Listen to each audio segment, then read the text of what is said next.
What is the secret to selling? How do you sell more of your product so that you can ultimately increase your income and hopefully fund your lifestyle? Is there some secret formula to selling that some people understand that other people don't? Is it a personality trait? Some people are just born for sales and the rest of us are just out of luck. Well, today I want to break down the secret to selling and show you how you can sell anything to anyone. This is not mumbo jumbo. This is not manipulation. It's some basic human psychology and understanding what makes a business tick. And take it from me, a guy who used to hate selling and wasn't any good at it, who now sells for a living. So let me take you behind the curtain and show you my process for how to sell anything to anyone. I think this will encourage you. Let's discuss.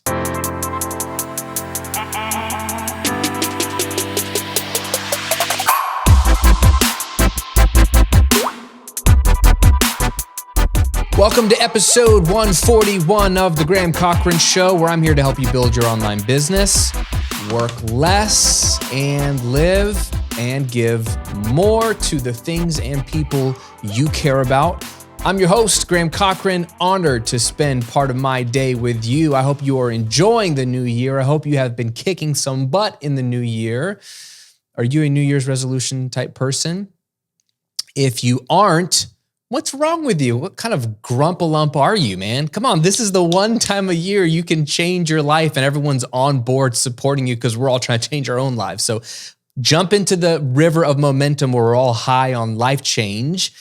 And let me give you something to help you change your business. We are in the middle-ish of my 5-day 6 figures challenge. We started yesterday, January 10th. Today is day 2. Depending on when you're catching this episode, we might have already gone live or not. There are still 3 more days. We're going all week long till Friday.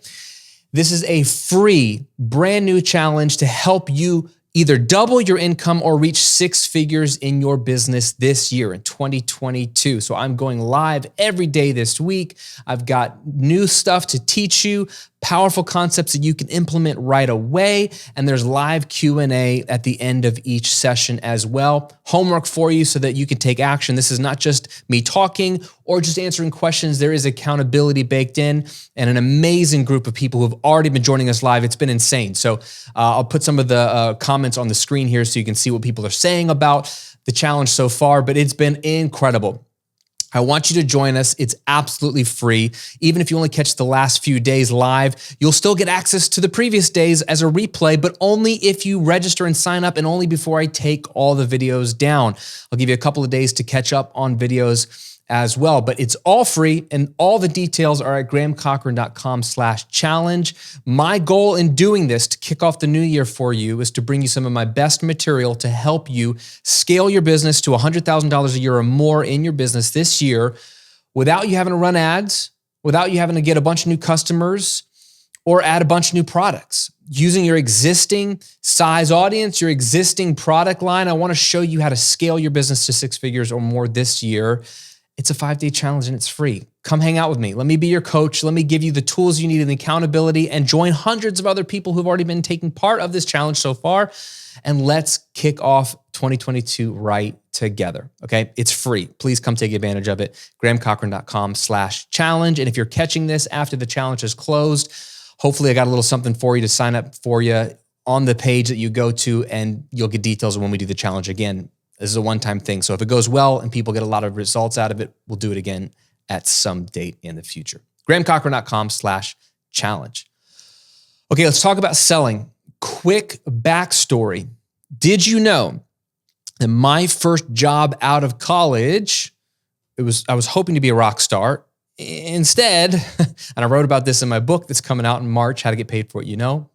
Pre-order it now on Amazon or wherever. My first job out of college was selling radio ads for a small town radio station.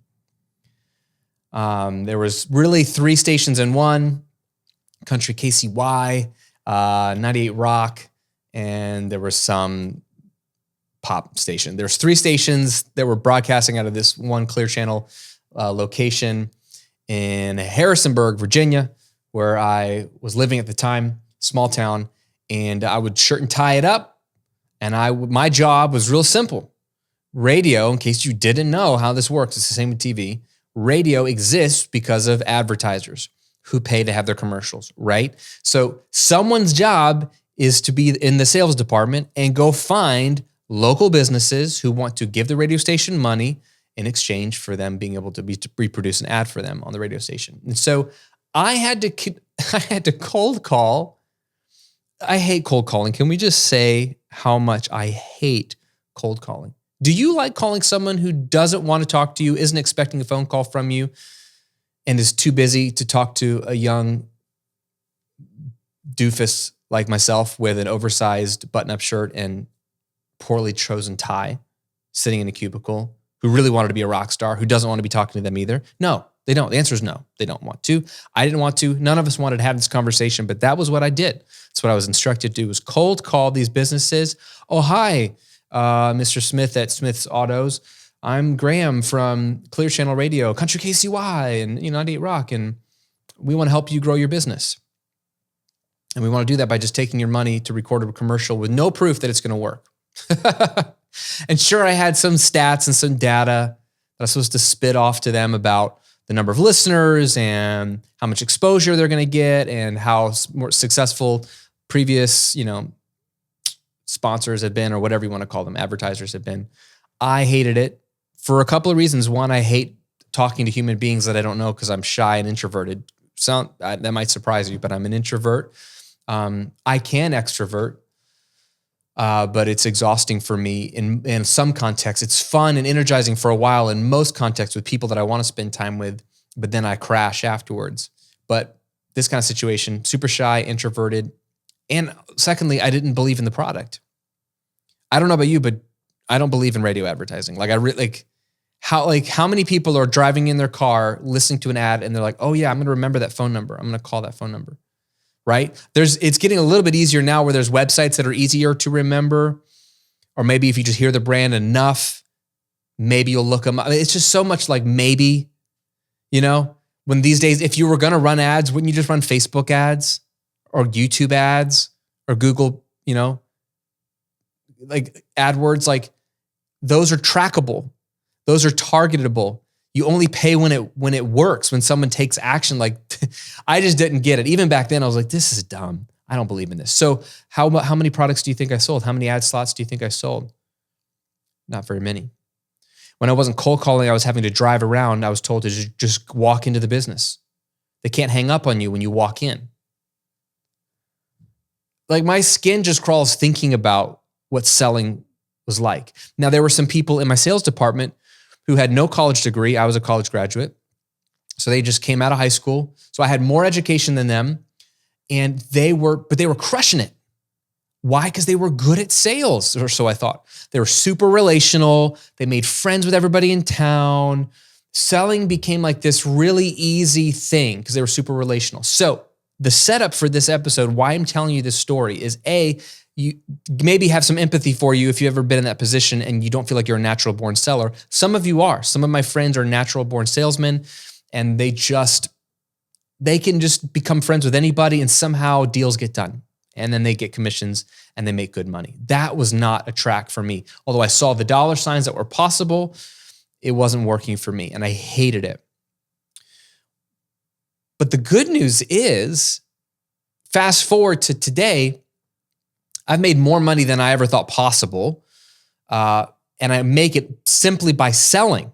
I mean, I am a salesperson. I don't have a sales team. I sell my own products, but it's so much easier right online because you have a sales page or sales video or sales email sequence doing the work for you. So you don't have to, if you're shy and you're not good with people or you aren't good at thinking on your feet, you can craft a sales experience online. So praise the Lord, we don't have to sell in person anymore. So that's good for people like us that maybe don't feel comfortable cold calling or whatever. But still, so many of my students struggle to sell the number of copies they want. And they really are frustrated. And they think that either there's some magic formula they're missing. And there are some sales copy formulas, I call them formulas, like frameworks, rubrics, steps that I teach that are important. There's certain elements you need in your sales copy. but they either think it's a formula that they're missing, or they need to really hone in on their skill in sales copy, which I'm never going to be opposed to that. It's a great skill to work on. But there's so many more foundational things that are missing that I think would lead to easier sales, more sales of whatever you're trying to sell to whoever you're trying to sell it to.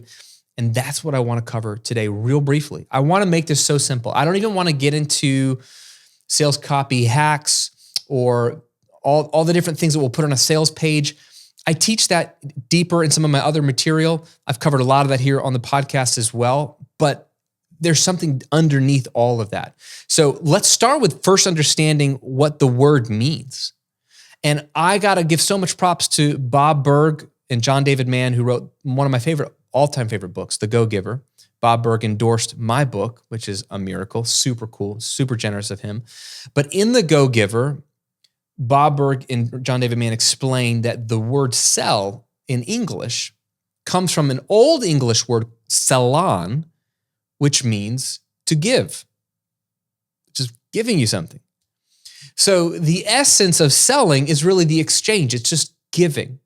We hear sell and sales, and we think manipulation, tactics, high pressure, hounding people, whatever. But that's because of what people have done with sales. But if we go to the root of where the word came from, it means to give. So really, selling is just giving people what they want. Selling is just giving people what they want. Ethical selling is nothing more than in finding out what do people want and then giving it to them in exchange for their hard-earned money. Okay? So sales should be very much more akin to a gift, less like what you think of with used car salesmen or late-night infomercials, and more like giving a gift. How good does it feel to have picked out the perfect gift for someone you love and care about, that you know the moment they open it, it's going to blow them away and they're going to love you forever? Imagine that feeling. We just had Christmas. Hopefully you gave at least one really killer gift. Sometimes it's hard to get people the right gift, but that magical moment where you got them a gift, they open it, they look at you and like, oh man, you really know me.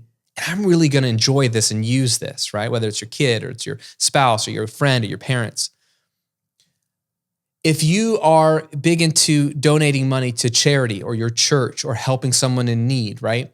How good does it feel to give money to someone that really needs it? Some of the best moments in my life, and this is not a generosity episode, but I want you to be thinking giving when we think about selling.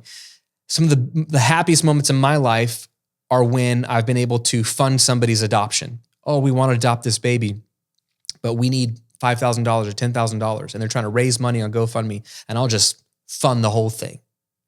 Or there was a family we knew that their car was falling apart and there was no air conditioning in the car. And in Florida, you cannot live without air conditioning in your car. You will die. And so we were able to anonymously pay for them to buy a new car. Amazing. I've been able to pay off people's student loans. Amazing. Like this is the kind of, the moment you do something like that, where you're giving something that truly brings life change and joy to someone else, it feels amazing for you and it feels amazing for them. That's what I want you to have in mind when you think about selling, because that's ultimately when you know you're on the right path to selling, is when you're getting closer to that feeling where in the exchange, everybody's excited about the exchange. You're obviously excited because you're making money, which is your goal. You're trying to have a business. We're not trying to have a hobby here. We want to have a business, and to have a business, you have to make money. But then the person paying for your product or service is super excited as well because they really want what you're selling them. That's the goal. That's the goal. And there's no marketing tactics. There's no special color buy now button or sales page format that makes that magical moment. It's much simpler than that. So let's break it down really quickly. How does selling work? Have you ever heard these two words, supply and demand? I'm sure you have. Have you ever thought about them for more than 3 seconds? No. because that sounds like the news and we just want to move on with our lives. Supply and demand is backwards, right? It's said that way, but it really should start with demand and supply. Demand is the most important word when it comes to selling. Is there a demand for what you're selling? That's the first thing you got to ask yourself. Not what sales copy formula do I need, or what's the perfect headline or hook? Well, although those are great questions to ask. Now you're speaking my love language, one of my love languages. I have a lot of love languages: cruises, donuts, sales copy. So you're speaking those languages. I'm all about, let's talk about sales copy. Yes. But back the train way up. Is there demand for what you're trying to sell? If there's demand, then your job is simply to supply that demand. If there's no demand, then it doesn't matter how much supply you'll have, no one's going to buy it. Pretty obvious, right? Have you ever wondered in your space, let's say there's a competitor. I don't like to call them competitors, but let's say there's someone who's doing exactly what you're doing. Have you ever noticed that they have a course similar to yours or a product similar to yours? And from what you can gather, they're selling more copies of that similar course or product than you are. Why is that? Why is that? Is it their tactics? Is it their pricing? It probably has more to do with them better understanding the demand and being able to supply it. So there's two levels of demand. There's one level, which is, does anybody want this, right? It's hard to sell a product when nobody wants it. It's hard to sell icy cold drinks in the middle of a snowstorm. There's not really much demand for that. But if it's in the middle of the summer, it's hot, demand for an icy cold drink is much easier to sell. So there's the base level. Is there demand for this product? But then there's another level of demand, which is, okay, I know people want this in general, but what specifically do they demand? And am I positioning my product or making a product that specifically supplies that demand? So let's break this down into 3 steps. And then I want to leave you with these 3 steps. And this is going to be sort of your homework when we wrap this episode up, is to walk through these simple 3 steps and see if you're in a position to sell well, because you may not be. And we might have to back the train up and reimagine even what you're selling, which is not maybe what you want to hear. It's probably more appealing for me to give you a way to sell whatever you're selling already, like hotcakes. But the reality is you can't sell something nobody really wants. So let's back it up. Ready? Here's the 3 simple steps for selling. Not for sales copy, but for selling in general. So this was before the sales copy. Step number 1, find out what your ideal customer really wants and needs. Do you even know who your ideal customer is? Maybe that's even question 0. Who is your ideal customer? If you've never taken the time to create a customer avatar document, I highly suggest it. This is very simple. It sounds more intense than it is. This is a document that you can keep on your phone or in a Google Doc or Drive or wherever that you can reference. It can be 1, 2, 3 pages, however detailed you want to get, where you sort of describe a fictional character who represents your ideal customer. Give her a name. Give her an age. Where does she live? Is she married? Does she have family? What does she do for a living? What keeps her up at night? What does she think about when she lays awake at night? What problems, what pains, what desires, what goals does she have? What 1-year, 3-year, 5-year goals does she have?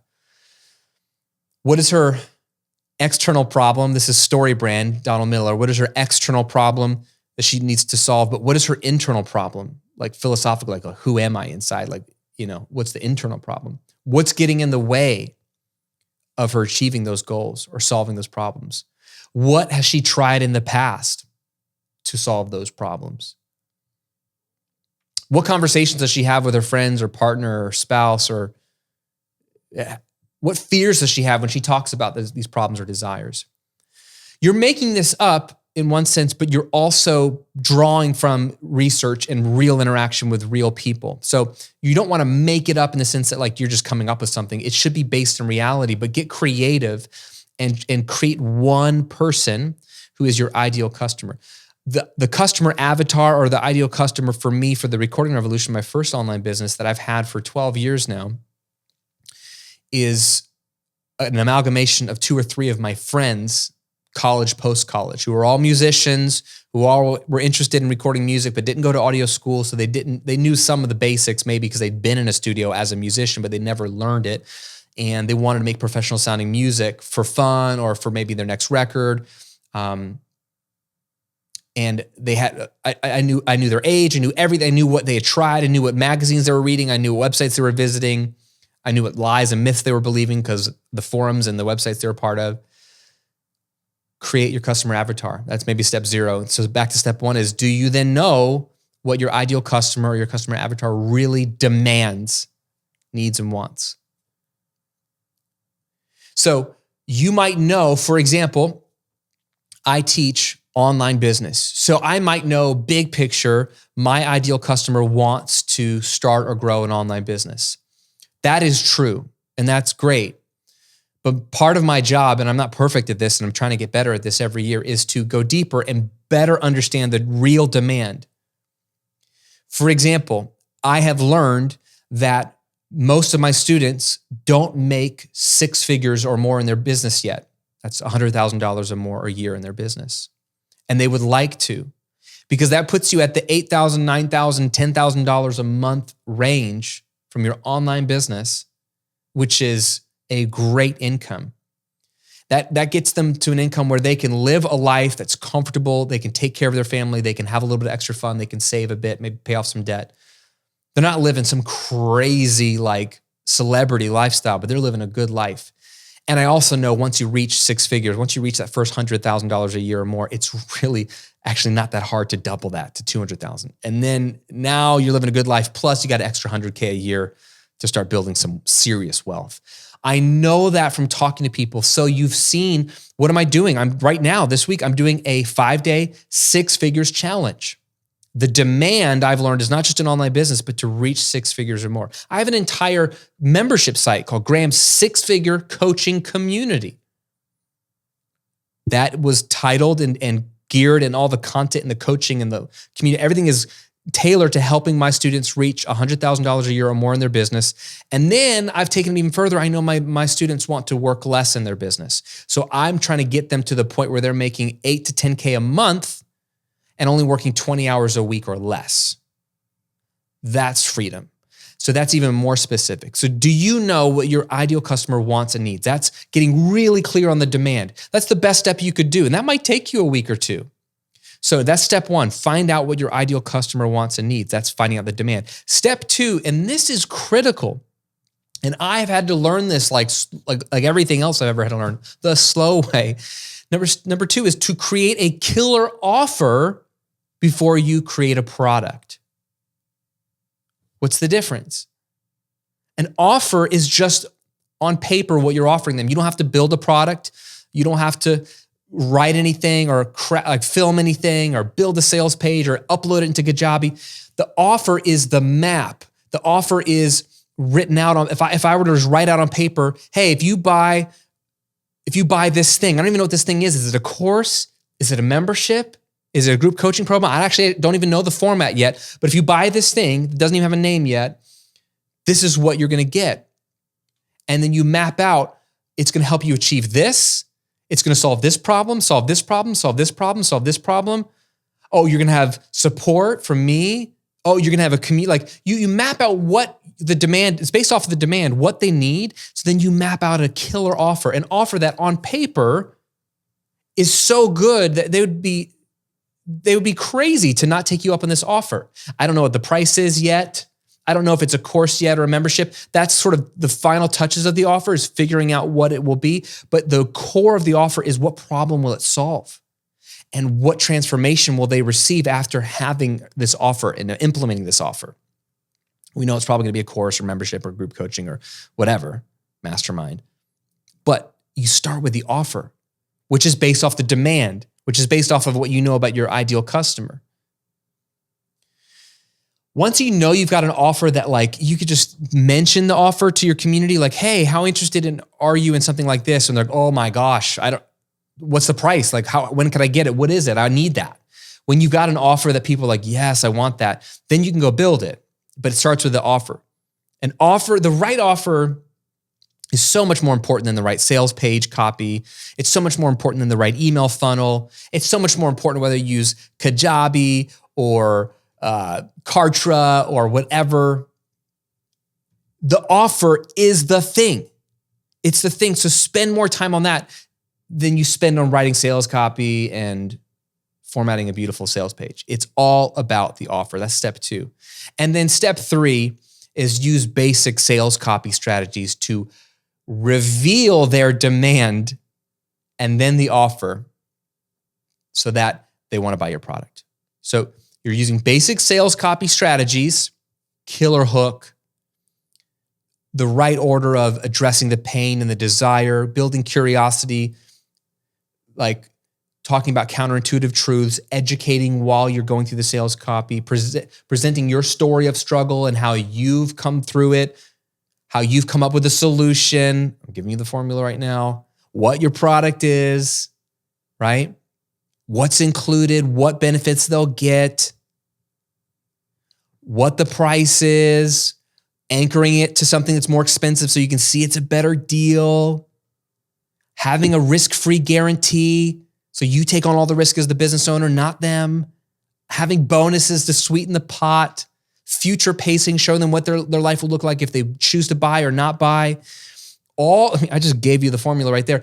Basic sales copy strategies.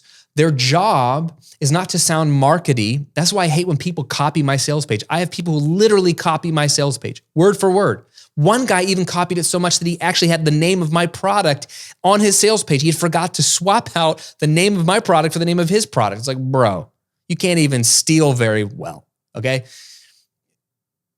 I hate when people just copy because it's not going to work. Because it's not my language that works. It's your language. And the point of your language is to strategically reveal their demand. They know inherently that there's a demand. They have a demand for something. Your job is to communicate that need. Jay Abraham says it best that the brand that can best communicate to a customer their problem, best articulate their problem back to them, is the brand that's going to earn their business. So your job is to articulate, this is your pain, right? Have you ever struggled with this? You should know by now, but it's a rhetorical question. They're like, yeah. Don't you desire this? Yeah. You're stoking the flames of their demand, and then you're presenting your killer offer of like, well, hey, I solved this. This is how I've solved it. And look, other people are benefiting from this solution too. And then ultimately they have to choose to buy. That's where I want to end today is you cannot make somebody buy. Don't think like, if you've ever watched the I can sell this pen to anyone videos, right? What none of us can do is make somebody pull out their wallet and buy it. We can't physically make them. We can't grab their wallet for them, put the card down. Ultimately, you have to respect people enough to know that they're going to make their own decision. You might have the best offer in the world, and it might be at a stupid price. It's undeniably a good deal, and they may want it more than anything, but that doesn't mean they can afford it right now or that they should buy it right now, right? Aren't you the same way? Aren't there things that you want? You don't have to be convinced to buy, but you just aren't in a position to buy it right now. Respect that in your customer or potential customer enough to know that you're never going to get to the point where you're making them buy. So that takes a lot of the pressure off. You can't make them buy. But what you can do is make sure that you understand the demand, present a killer offer, and then in your sales copy, use basic sales copy strategy to stoke the flames of their demand, reveal their problem, reveal their desires, and then show them that you have a solution, a killer offer that perfectly solves that problem or helps them achieve that desired result. The rest is really up to them. So that's what I want you to think about when you think about selling. Giving. It's giving. A great sales pitch isn't hard because they're like, yeah, I want this. And you're like, yeah, I want to give this to you, but you got to give me money too. And a great exchange is one in which everyone's happy to make the exchange. I'm happy to spend a few $100s on a nice dinner out with my family. Why would I be happy to give away my money? Well, because I'm getting great food, great service, ambiance, a nice bottle of wine, a relaxing evening where I don't have to clean the dishes. My wife doesn't have to cook. You see what I'm saying? Like, I don't feel like, why do they want money for this? I get what I'm getting for my money. And the restaurant's happy to serve me because they're giving me exactly what I want and what I demand. It's a great exchange. And that's what selling is. That's how you sell anything to anyone. But the honest truth is you have to make sure that you have something that people actually want to buy. Once you do that, and you'll figure this out over time, and full disclosure, literally this year, I'm revisiting some of my offers. I'm going to be tweaking some of my offers to make them even juicier, even more desirable as I'm learning more about my ideal customer. So this is a never-ending process. So don't beat yourself up if you don't have the perfect offer right now, but that's where I want you to focus on, is focus on your customer, focus on their needs and their demands, and then create killer offers for them. You'll sell a lot more product to a lot more people, and it's a lot more fun. So let me know in a comment below, if you're watching on YouTube, which of these 3 steps is missing for you and you want to focus on the most. Leave me a comment below. If you're listening on Apple Podcasts or Spotify, write it down and then take action on one of those 3 steps this week. And one more piece of accountability for you. There's still time to join my 5-day 6 figures challenge. Just go to grahamcochran.com/challenge. Sign up there. Even if you've missed the first couple of days, because we're in day 2 right now, you can still catch those replays for a few more days as I leave them up. I'm trying to help you get to 6 figures or double your income this year. Live teaching, live Q&A, homework, all of that, community, accountability. I'm here for you. I want to coach you and kick off 2022 right. So sign up. It's free. Come hang out with me. grahamcochran.com/challenge. Have an amazing rest of your day. I hope to see you in the challenge for the rest of this week, and we'll talk to you soon.